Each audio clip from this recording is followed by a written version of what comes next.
Gastroparesis used to be almost unheard of condition, and now it seems to be something becoming more and more heard about, right? I mean, even 10, 12 years ago, I'd heard of gastroparesis but never met anyone that had it. And lately, I've had several patients that have come in with gastroparesis. Good results, I'm happy to say.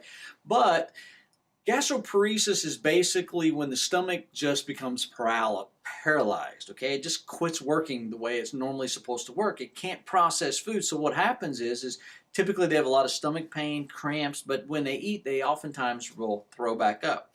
Well, I had a patient by the name of Nick. He was probably 15, 16 years old when he first came to me. How he got to me was a patient of mine was in my patient orientation class, and at the end of the class, he came up to me and he said, "Hey, Dr. Drury, the guy I worked for, Nick's dad, his son is in the hospital at Duke University. He's been there for 30 days. He's lost 27 pounds. They're feeding him on an IV, and they say there's nothing they can do for him. They called it gastroparesis, and they're going to leave the hospital tomorrow." He's like, "You think there's anything that you could do? Do you think maybe upper cervical could be causing his problem?" And I said, "Well, let's think about it this way, okay? The stomach quit working, right? So what controls the stomach? Nerves, okay? Nerve messages tell the stomach what to do and how to do it. Well, how did the nerves get to the stomach? Well, they come up through the spinal cord to the brain, right?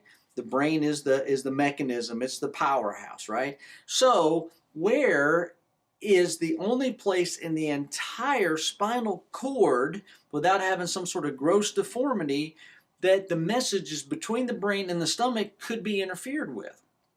Well, that happens to be just at the atlas or axis, the top two cervical bones, the top two bones in the neck. That's the only place in the whole spinal column that you can actually have a misalignment to the point it can interfere with the message from the brain to the stomach, causing the stomach now to not work the way it's intended.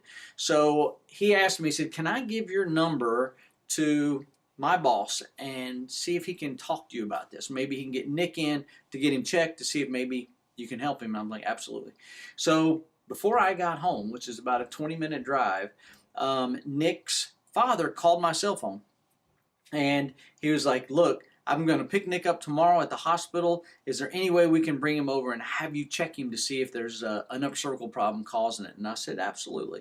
So we were able to get him in the next day. When I saw Nick, man, he was emaciated. He's not a big kid to begin with, but he'd already lost 27, 28 pounds. Was carrying around a little bag that was feeding him through an IV so he didn't die. I x-rayed him, we scanned him, we found he definitely had a problem at the top of his neck. We made one correction at the top of his neck, and while he was laying down, we have a rest area, you lay down and let everything settle in, he started to feel hungry. I go in to get him up at the rest area, I walk in, his dad's wiping his eyes. I'm like, "Everything okay?" And he looked up at me and he said, "He just said he was hungry. He hadn't said that in 30 days. I'm like, "It sounds like a pretty good start." So we went back and we checked him again. We have an instrument, like I said, and this time, man, it looked great. Everything, all the communication was opened up from his brain to his body, and things started to improve. The very next day, he ate a baked potato. That's the first thing he had had in 30 days or 31 days. The day after that, he ate his first full meal. Within 3 weeks, Nick gained all his weight back, was back out on the baseball field, where ultimately he led his team, his high school team, to the state championship, where he got the MVP of the tournament. Ultimately, Nick wound up getting a full scholarship to play baseball, college baseball, at a Division I school. So that's pretty awesome. Now, where would Nick be today had he somebody not been in my class and told him about upper cervical? I don't know. But probably wouldn't be in college. Now, I wanted to get this message out because I just even heard on the radio the other day about they were raising money for some lady to have a gastroparesis surgery, and they talked about the drugs that they were on, and all these people started calling in, so I didn't realize there's that many people out there with gastroparesis.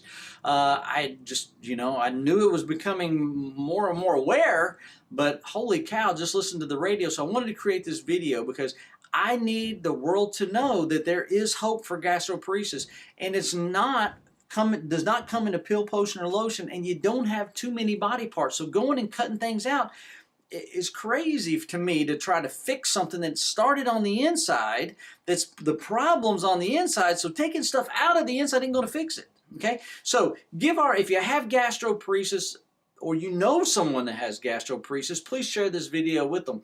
If you live in the Charlotte area, call our office, because we can tell you if you have an upper cervical problem that we believe is contributing or causing your gastroparesis. If there is, we'll explain to you what we need to do to fix it.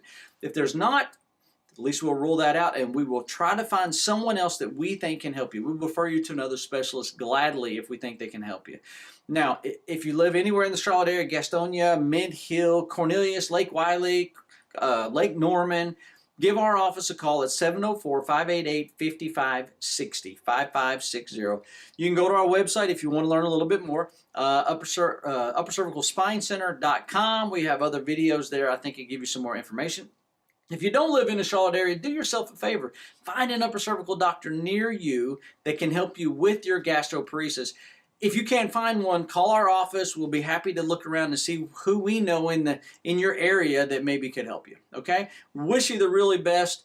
Please share this video. More people need to know the truth so they can get off the drugs and quit being cut on. Hope you have a great day, and we look forward to meeting you one day.